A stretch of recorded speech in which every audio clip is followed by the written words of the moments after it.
It's GodLogic. See, I got a brain freeze. I'm trying to figure out the term Hanif. Hanif.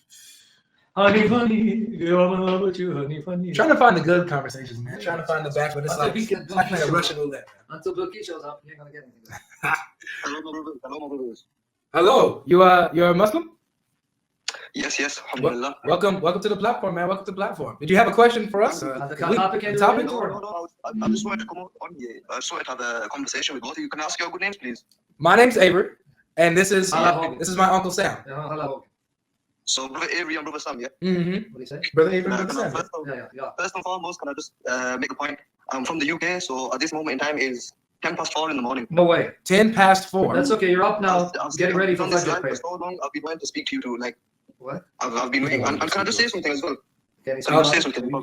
Okay. Do you mind speaking up a little louder, or maybe turning up your volume somehow, because we got an old man here. He can barely hear you, man. Yeah, Sorry, so can you hear me now? Yeah, go ahead. Yeah, what was it? Yeah, I've just been in the comments for a very long time, and there's a lot of hate speech, which I'm not really a fan of. Don't worry about that. The comment section is a different world. But let us go ahead and get into this conversation, my friend. We're asking, why do Muslims reject the prophets? You know, we don't reject the prophets. You know, in our book, in our Quran, there's so many stories of the prophets. There's prophets that come before the Prophet Muhammad. Yeah, and we believe in all the prophets. Well, I know that's what you guys say, but like I asked the last guy, you would say that you cannot say that you believe in the prophets while rejecting the prophet's message, right? You have to believe in the message to believe in the prophets, right? Yes, we believe that all the prophets, they were sent by God, and they all came with the same message to worship one God. Okay, so I want to read you something from the prophets. I want to read you something from Prophet Dawood. Is that okay? Prophet Dawood, he came down with the Psalms. That's right. The Psalms, the Zabur. Yeah. So this is what he says in the Psalms here. He says, I am poured out like water, and all my bones are out of joint. My heart is like wax. It is melted within my breast. My strength is dried up like a potsherd, and my tongue sticks to my jaws. You lay me in the dust of death. For dogs encompass me. A company of evildoers encircles me. They have pierced my hands and my feet. I can count all my bones. They stare and gloat over me. They divide my garments among them, and for my clothing they cast lots. So who do you think David is talking about here when he says this person has his hands and his feet pierced? He's surrounded by his enemies. They're mocking him. They're ridiculing him. They strip him of his clothes and they gamble over his clothing. Who do you think he's talking about here? Who does this sound like to you? Well, according to most belief, it would be talking about Isa alayhi salam. Ah, very good. Jesus. Okay, so you understand what that means, right? This is written 1,000 years before Jesus. Well, you see, this is where the difference of opinion comes into play, because as a Muslim, we believe that all the books before the Quran, when they were sent in the time by God, the time that they were sent, when they came down originally, they were the true word of God. Now, my friend, you probably didn't understand what we said. This book is written 1,000 years before Jesus. It's in the hands of the Jews, not just the Christians. So Jews have a copy of it. We have a copy of it. Are you honest to believe the Jews agreed to change this psalm to agree with us? What? You didn't understand my point, my brother. No, I understood your point. You said that the original scriptures that were given to the prophets is different from what we have, because what we have is corrupted. I understood your point. You didn't understand my question. So are you saying the Jews agreed to change the Zabur, the psalm which he read, which the Jews have and follow, not just Christians, agreed to change it to agree with us, to agree with the New Testament? Well, with Christianity and Judaism, obviously, even in Islam, we all believe in the same prophets. But this psalm is talking about Jesus being crucified, killed on the cross 1,000 years before he died, which the Quran doesn't agree. So the psalm is agreeing with the New Testament. So why are the Jews changing the psalm to agree with the New Testament, that Christ would be pierced, his hands would be pierced on the cross, which you disagree? Okay, so one reason why the Jews might have changed it is because the Jews never ever have accepted a prophet from the others. They are the. So look. He's asking, would the Jews do the Jews believe in Jesus as the Messiah? The rabbis? No, they don't. The rabbinic Jews. Okay, good. So why then would they change their texts, change their scriptures to match what happens to Jesus as the Messiah? I'm sorry, my brother. I've lost you there. I've lost you. So according to what we read, right? According to what we read, we're reading the scriptures that the Jews have. Okay, and you're saying that this must have been changed. But, but why would the Jews change their scriptures to match and agree with the Christians? Because, my brother, the Jews have always never accepted a prophet from the earth. That's why they always go against what the Muslims teach. Right. So wouldn't they, if they wanted to go against Jesus, then they would change their scriptures to not match Jesus, right?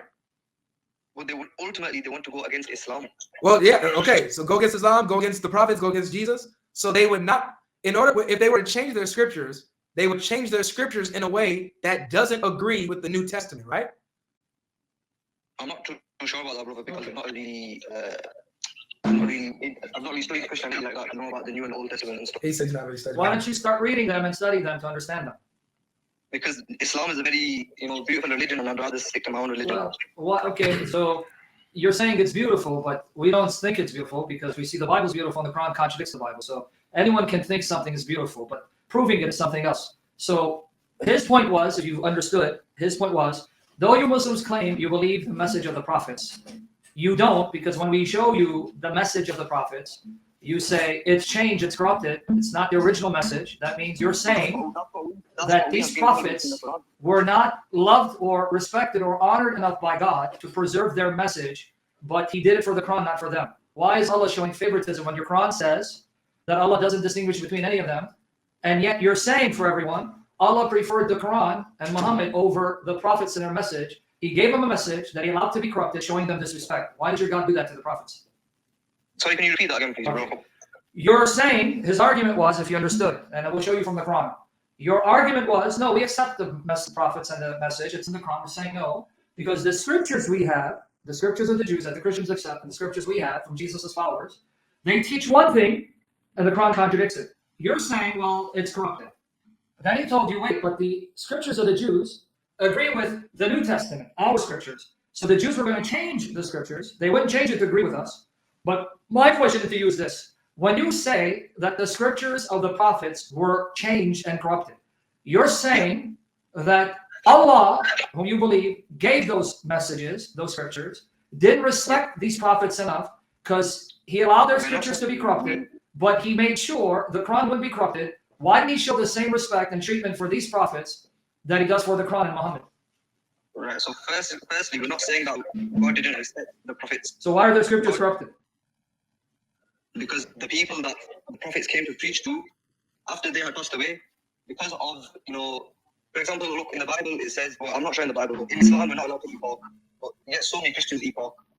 So we believe that the books came down from the prophet, well, the prophets came with the books. However, after the prophets passed away, the nation that came after them slowly started to change the scriptures. Did they do that to the Quran when Muhammad died? No, they didn't. Why? Because the Quran was memorized from when it was So, revealed to the Prophet. But hold on. Why was it memorized for the Quran and preserved? So that it would not be changed till the end of time. So why did Allah do that for the Quran but didn't do that for the prophets and preserve their scriptures after they died? So you just proved my point again. Because we believe that Prophet Muhammad was the last and final messenger. What does that have to do with Allah showing respect to the prophets and their scriptures by making sure after they died, he would raise up men to preserve those scriptures like you believe he did with the Quran? Why would Allah have to show respect when we are all servants? Because it's his message that he gave them to honor them. By giving them a message to honor them and then allowing that message to corrupt them means he now dishonored them. Could you read that, sorry? Okay. Because it's his message that he gave to the prophets to honor them, that these are my prophets, they communicate my message. So if he allows their message to be corrupt, that means he dishonored them. He didn't give it to honor them. He didn't give the books to honor them. To the ones he did, like David's Zabur, are they preserved? No, they're not. So you just made my point. Why did Allah discriminate and distinguish between prophets and that all you prophets, all of you, all these scriptures, after you die, I don't care what happened to them, let it be corrupted. But this one man in scripture, I'm going to preserve it. Wow, what a respectful God. That's how he shows respect for not only one. All the prophets were given scripture. He allowed all of them corrupt, showing utter disrespect to all of them. But for this man, somehow you want us to believe now he's going to show respect enough to preserve his message. No, we don't believe that God disrespected any of the prophets. When you let the message be corrupted, you're showing no respect for them because you're not preserving the message that they gave their life for. Some prophets were killed because of that message. And this is how Allah respects them. Yeah, okay. Yeah. So your point is again, sorry? What? So you're saying that Allah does not respect the prophets. If we believe what you said, that the scriptures are corrupted, that means you're saying Allah had no respect for them. But we don't believe that's what the Quran teaches. Well, I don't believe the Quran, but I've read the Quran. The Quran doesn't teach what you said. The Quran teaches that those scriptures are preserved. No, as Muslims, we believe that those scriptures were altered and changed by the people. That's not what the Quran says. What does the Quran say, my brother? I mean, I can give you the verse. You want? Yes, please. Okay, open up Surah Al-Baqarah. If you can. Okay, we'll give you. There's a lot, so you tell us when to stop. Here's going to open up Surah Al-Baqarah. He's going to read from Surah Al-Baqarah, ayat 40 to 44. So you're going to read the whole section. You can do that, right? Yeah, I got it. I can do it. And emphasize 41 and 44. All right. O children of Israel, remember my favors upon you, fulfill your covenant, and I will fulfill mine, and stand in awe of me. Believe in my revelations, with an S, which confirm your scriptures. Yes. Okay, wait, you said yes, right? Yes, but wait, confirm. Can I make a point? Well, hold on, let's finish it. Please make a point. Can I make a point, please? Go ahead. That translates bad too. It says confirm what is with you. Because when Can I it's make a point, scripture, he's please? going to get away with murder. It says confirm what is with you. Let's see if we can. Hold on. Well, make your point. That's gives you a better translation. Will you not be inferno, please? Can I make a point, please? Yeah, Go ahead, we're listening, bro. Go ahead. Right, so, of course, the prophets came down with these books. We believe a lot of similarities. If you look in the Bible and the Quran, there's a lot of similarities. If you look in the Bible and the Torah, there's a lot of similarities. If you look in the Quran and the Torah, there's a lot of similarities. I don't know what point you're making. That's not. Yeah, that doesn't really address the point, brother. We're addressing the point. You just read the verse. Yeah, it's not talking about, brother, my friend. We're not talking about whether or not the Quran and the previous scriptures have similarities. We're talking about how according to the Quran, the previous scripture, my friend, according to the Quran, the previous scriptures are preserved and with the Jews and the Christians during the time of Muhammad. They're preserved and good, not corrupted. You want me to read the verses for you? Yeah, could you start again from the Okay, read it. Yeah, I got you. So starting at verse 40, it says, children of Israel, remember my favors, which I have shown you, and fulfill my agreement, and I shall fulfill your covenant. I am the one you should fear. He says, verse 41, believe in what I have sent down to confirm what you already have. What they had at that time, what they had at Muhammad's time. And do not be the first to disbelieve in it. Do not sell my signs for small price. I am the one you should heed. Now, before he moves on, I want you to pay attention to what it said. The proof that the Quran is from God is that it confirms what you have. He's talking to them at that time. He's not saying confirms the scriptures. No, what you have right now, what you're reading now, it confirms it to be true. Right. So why are you saying it's been changed? The Quran says the scriptures that the Jews and Christians are reading at Muhammad's time, Muhammad says, my Quran confirms what you have now. What you have is the truth. You want more verses? You want me to show you more verses? Yes, please, brother. Go show him verse 89. All right. Watch here. I'm going to show you a lot. There's not one or two. Whenever a book has come to them from Allah to confirm what they already have. Whereas what? Did you catch it? Confirm what they already have. He's talking to Muhammad's contemporaries. This book confirms what you already have, not what you used to have. Because I have more. I have a lot more, but then you can comment. Whereas previously they had been seeking a victory over those who disbelieve. So whenever something they can recognize is brought to them, they disbelieve in it. Allah's curse lies on disbelievers. So just to repeat, I have a few more before you comment, so you can see the pattern. This is the second time in Surah Al-Baqarah where the Quran says to the people of Muhammad's time, you should accept this Quran that was sent out to Muhammad because it confirms what you have already. What you have right now, it's confirming sadaqah. Confirm it's true. So why don't you accept it? Now, a couple more before you comment. But before you move on, how also are they supposed to recognize the Quran, Sam? Yeah, because of the scriptures they already have, Exactly. which supposedly prepared them from. We'll get to that. But a couple more before you comment. 91. You can't scroll down. Oh yeah, I can actually. Yeah, I'm tripping. That'd be easy. All right, 91. Just continue the same chapter. Whenever someone tells them, believe in what Allah has sent down, they say, we believe in what has been sent down to us, while they disbelieve in what has come after that, even though it is the truth, confirming what they already have. Did you catch it again? Third verse. You should believe the Quran is true because it confirms what you already have. It's saying what you have, your revelations, true from God, and agrees with it. So the third verse, it's saying the scriptures they had at the time of Muhammad, not all the scriptures in the past and They've been changed. A few more, I promise you, I just want you to see. That was Surah Al-Baqarah 291, Ayah 91. Surah Al-Baqarah chapter 297. 97. You can scroll down, 97, 101. I mean, I can give you a lot, but just I want you to explain these first. Here's 97, Surah Al-Baqarah 97. All right. Say, who is Gabriel's enemy? He has brought it down for your heart with Allah's permission to confirm what came before it as a guidance and good news for believers. So what is in front of it, it confirms. What you have, it confirms. What you already have. Now the final one, 101. All right. Surah Al-Baqarah, Ayah 101. Here it is. Whenever a messenger from Allah has come to them to confirm what they already had. Did you see it? Already had, what you already possess. This confirms that's true. Now I can give you more from Surah Al-Imran, but you get the picture. If I follow your Quran, one of the proofs of your Quran is that it confirms those scriptures that were in existence at the time of Muhammad. It doesn't say it's corrupted. So why do you say it's corrupt? Bro, can I just say something? I'm not a learned person or anything. I'm just looking at the comments. Another Muslim brother is saying, tell him to read Quran 5:13. I'm not sure what it means, but could you try to look at it, please? Oh yeah, sure, no problem. So he's bringing up, a Muslim told him to bring up chapter 5, verse 13. That just shows all of it. Really? Okay, so that Muslim say he's not helping you, he's going to make it very bad for you. Yep. Which is okay, because I'm going to now show you what Surah Al-Ma'idah says in context. So let's go to 13. Watch this. This is what they say. He thinks he's helping you, but he didn't help you. What were you doing? Since they broke their covenant, we have cursed them and planted a hard shell over their heads. They lift words out of their context and have forgotten a portion of what they should have memorized. Except for a few of them, you will always catch some of them committing some act of treachery. Yet pardon them and overlook it. Allah loves those who act kindly. Okay, so he's telling you, oh, you see? Yeah, you can't. No, he didn't. Where do you want to show you? Now, it's saying that they took words out of their context. How did they do that? How did they take words out of context? Did they change the text? Or they misquoted the ayat? So there's two ways you can take words out of context. I can take only a part of the verse and not give you the full verse, or misinterpret it.